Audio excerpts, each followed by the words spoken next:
Hello guys, welcome to Agriparon. So, andito na tayo sa loob.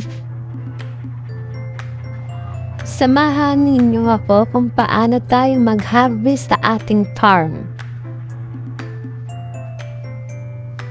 Wait lang natin ito, mahinog lahat ang ating trigo bago natin siya harvestin.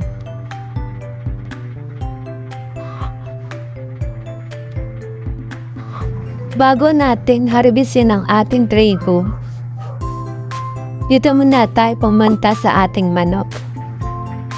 Kulikatahin lahat ng ating egg. Bumili ng patuka. Isil muna natin itong itlog. Tapos bumili tayo ng kanilang feeds. 6 na feeds. Okay, pakain na natin. So, ayan, dito naman tayo sa ating trigo. Ganito lang ang pag-harvest, guys.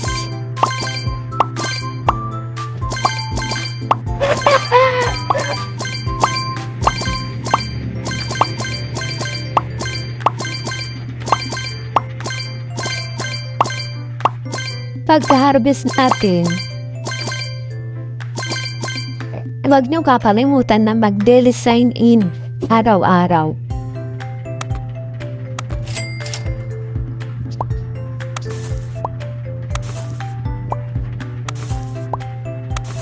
So ayan, magtatanim na ulit tayo.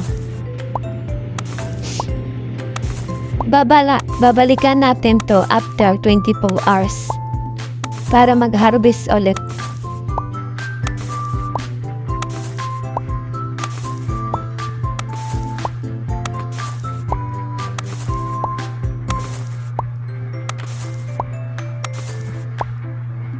Sa next video, ituturo ko naman sa inyo kung paano mag-convert ng diamond. See you next video.